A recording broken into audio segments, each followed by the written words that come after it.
ಇಂದಿನ ಆಳವಾದ ಅಧ್ಯಯನಕ್ಕೆ ಸ್ವಾಗತ. ಹಿಂದಿನ ಚರ್ಚೆಯಲ್ಲಿ ನಾವು ಸೆಲ್ ಅಂದ್ರೆ ನಮ್ಮ ಜೀವಕೋಶದ ಬಗ್ಗೆ ತಿಳ್ಕೊಂಡಿದ್ದೆವು. ಹೌದು, ಬೇಸಿಕ್ ಸೆಲ್ ಬಗ್ಗೆ. ಇವತ್ತೊಂದು ಆಸಕ್ತಿದಾಯಕ ವಿಷಯದ ಬಗ್ಗೆ ಮಾತಾಡೋಣ. ಟ್ರಿಲಿಯನ್ ಗಟ್ಲೆ ಸಣ್ಣ ಸಣ್ಣ ಸೆಲ್ಸ್ ಸೇರಿ ಒಂದು ದೊಡ್ಡ ಆನೆ ಅಥವಾ ಒಂದು ಎತ್ತರವಾದ ಮರ ಹೇಗಾಗುತ್ತೆ ಅನ್ನೋ ಮ್ಯಾಜಿಕ್ ಬಗ್ಗೆ ನೋಡೋಣ. ಖಂಡಿತ, ಇದು ನಿಜಕ್ಕೂ ಬೆರಗುಗೊಳಿಸುವ ವಿಷಯ. ಅಂದ್ರೆ ಕೇವಲ ಸೆಲ್ಸ್ ಒಂದೆಡೆ ಸೇರಿದರೆ ಸಾಲ್ದು, ಅಲ್ಲಿ ಒಂದು ಅದ್ಭುತವಾದ ಟೀಮ್ ವರ್ಕ್ ಇರಬೇಕಲ್ವಾ? ಎಕ್ಸಾಕ್ಟ್ಲಿ. ಆ ಟೀಮ್ ವರ್ಕ್ ಸುಮ್ಮನೆ ಆಗೋದಿಲ್ಲ. ಅದು ಒಂದು ಅತ್ಯಂತ ವ್ಯವಸ್ಥಿತವಾದ ಲೆವೆಲ್ಸ್ ಆಫ್ ಆರ್ಗನೈಸೇಷನ್ ಮೂಲಕ ನಡೆಯುತ್ತೆ. ಇದನ್ನ ಅರ್ಥ ಮಾಡ್ಕೊಳ್ಳೋಕೆ ನಾವೊಂದು ಸಿಂಪಲ್ ಉದಾಹರಣೆ ತಗೋಬಹುದು. ಮಕ್ಕಳ ಆಟದ ಸಾಮಾನು ಲೆಗೋ ಬ್ರಿಕ್ಸ್ ಇರುತ್ತಲ್ಲ. ಹೌದು, ಲೆಗೋ ಬ್ರಿಕ್ಸ್. ಒಂದು ಸಿಂಗಲ್ ಲೆಗೋ ಬ್ರಿಕ್ಕಿಂದ ನಾವೇನು ಮಾಡಕ್ಕಾಗಲ್ಲ. ಕರೆಕ್ಟ್, ಏನೂ ಆಗಲ್ಲ. ಆದರೆ ಅದೇ ಅನೇಕ ಬ್ರಿಕ್ಸ್ ಸೇರಿಸ್ತಾ ಹೋದ್ರೆ ಒಂದು ಗೋಡೆ ಕಟ್ಬೋದು, ಆಮೇಲೆ ಒಂದು ರೂಮ್, ಕೊನೆಗೆ ಒಂದು ದೊಡ್ಡ ಮನೆನೇ ಕಟ್ಬೋದು. ಹೌದು, ಪ್ರತಿಯೊಂದು ಜೀವಿಯಲ್ಲೂ ಇದೇ ರೀತಿಯ ಒಂದು ಕಾಂಪ್ಲೆಕ್ಸ್ ಆರ್ಗನೈಸೇಷನ್ ಇರುತ್ತೆ. ಈ ಟೀಮ್ ಹೇಗೆ ಕಟ್ಟಲ್ಪಡುತ್ತೆ ಅಂತ ಹಂತ ಹಂತವಾಗಿ ನೋಡೋಣವಾ? ಖಂಡಿತ. ಮೊದಲನೇ ಹಂತನೇ ಸೆಲ್. ಇದು ಒಂದು ಒಂಟಿ ಕೆಲ್ಸಗಾರ, ಅಂದ್ರೆ ಸಿಂಗಲ್ ವರ್ಕರ್ ಇದ್ದ ಹಾಗೆ. ಓಕೆ. ಆಮೇಲೆ ಒಂದೇ ರೀತಿಯ ಸೆಲ್ಸ್ ಎಲ್ಲ ಸೇರಿ ಒಂದು ಗುಂಪಾಗಿ ಕೆಲ್ಸ ಮಾಡ್ತವೆ. ಇದನ್ನ ಟಿಶ್ಯೂ ಅಂತೀವಿ.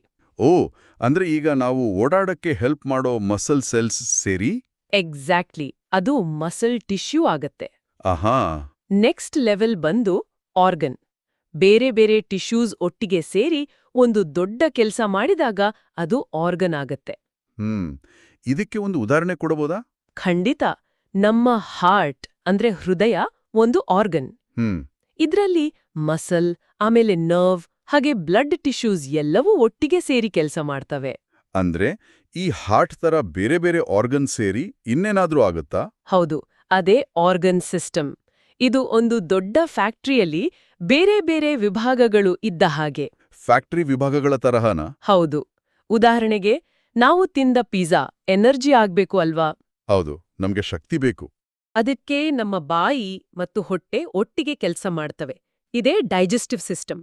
ಓ, ಹಾಗೆ ಉಸಿರಾಡೋಕೆ ನಮ್ಮ ಮೂಗು ಮತ್ತೆ ಶ್ವಾಸಕೋಶ ಕೆಲಸ ಮಾಡೋದು. ಕರೆಕ್ಟ್, ಅದು ರೆಸ್ಪಿರೇಟರಿ ಸಿಸ್ಟಮ್. ಈ ಸಿಸ್ಟಮ್ಗಳ ಮಧ್ಯೆ ಅದ್ಭುತವಾದ ಕೋಆರ್ಡಿನೇಟೆಡ್ ಫಂಕ್ಷನ್ಸ್ ಇರುತ್ತೆ, ಅಂದ್ರೆ ಪರಸ್ಪರ ಹೊಂದಾಣಿಕೆ. ಗ್ರೇಟ್.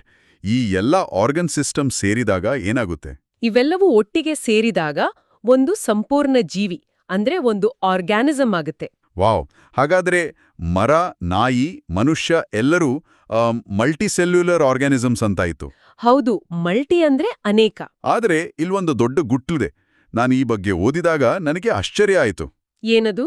ಇಷ್ಟು ದೊಡ್ಡ ಜೀವಿ ಹುಟ್ಟಿದ್ದು ಕೇವಲ ಒಂದೇ ಒಂದು ಸಣ್ಣ ಎಗ್ಗಿಂದ ಅಲ್ವಾ? ಹೌದು, ಸಿಂಗಲ್ ಸೆಲ್ ಆರಿಜಿನ್. ಒಂದೇ ಸೆಲ್ಲಿಂದ ಇಷ್ಟೆಲ್ಲ ಆಗೋಕೆ ಹೇಗ್ ಸಾಧ್ಯ? ಅಲ್ಲಿಯೇ ಬರೋದು ಸೆಲ್ ಡಿವಿಷನ್. ಅಂದ್ರೆ ಆ ಒಂದು ಸೆಲ್ ಒಡೆದು 2 ಆಗುತ್ತೆ. ಓಕೆ. ಆಮೇಲೆ ಆ 2 ಒಡೆದು 4 ಆಗುತ್ತೆ.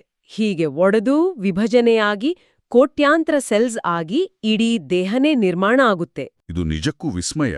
ಒಟ್ನಲ್ಲಿ ಹೇಳ್ಬೇಕಂದ್ರೆ ನಾವು ಆರಾಮಾಗಿ ನಿದ್ದೆ ಮಾಡುವಾಗ್ಲೂ ನಮ್ಮ ಹಾರ್ಟ್ ಮತ್ತೆ ರೆಸ್ಪಿರೇಟರಿ ಸಿಸ್ಟಮ್ ಒಟ್ಟಿಗೆ ಕೆಲಸ ಮಾಡ್ತಾನೇ ಇರ್ತವೆ. ಖಂಡಿತ. ಇದನ್ನ ಪ್ರಪಂಚದ ಅತ್ಯಂತ ಆರ್ಗನೈಸ್ಡ್ ಟೀಮ್ ಅಂತಾನೆ ಹೇಳ್ಬೋದು. ಹೌದು, ಈ ಕಾಂಪ್ಲೆಕ್ಸ್ ಆರ್ಗನೈಸೇಷನ್ ಅನ್ನೋದು ಇಲ್ಲದೇ ಇದ್ದಿದ್ರೆ ನಮ್ಗೆ ಬೆಳೆಯೋದಿಕ್ಕೆ, ಆಟ ಆಡೋದಕ್ಕೆ ಅಥವಾ ಯೋಚನೆ ಮಾಡಕ್ಕೆ ಆಗ್ತಾನೇ ಇರ್ಲಿಲ್ಲ. ನಿಜ. ಈ ಚರ್ಚೆಯನ್ನ ಒಂದು ಕುತೂಹಲಕಾರಿ ವಿಚಾರದೊಂದಿಗೆ ಮುಗಿಸೋಣ. ಖಂಡಿತ, ಹೇಳಿ. ಕೇವಲ ಒಂದೇ ಒಂದು ಸೆಲ್ ವಿಭಜನೆಯಾಗಿ ಇಷ್ಟು ದೊಡ್ಡ ಆರ್ಗ್ಯಾನಿಸಮ್ ಕಟ್ಟಬೇಕು ಅಂದ್ರೆ ಆ ಮೊದಲನೇ ಸೆಲ್ಲಿನ ಒಳಗೆ ಎಂತಹ ಅದ್ಭುತವಾದ ಬ್ಲೂಪ್ರಿಂಟ್ ಮತ್ತೆ ಬುದ್ಧಿವಂತಿಕೆ ಅಡಗಿರಬಹುದು ಅಲ್ವಾ? ನಿಜಕ್ಕೂ ಇದು ಪ್ರತಿಯೊಬ್ಬರೂ ಯೋಚಿಸಲೇಬೇಕಾದ ವಿಚಾರ. ಹೌದು. ಇದರ ಬಗ್ಗೆ ಯೋಚ್ತಾ ಇರಿ. ಮುಂದಿನ ಆಳವಾದ ಅಧ್ಯಯನದಲ್ಲಿ ಮತ್ತೆ ಸಿಗೋಣ.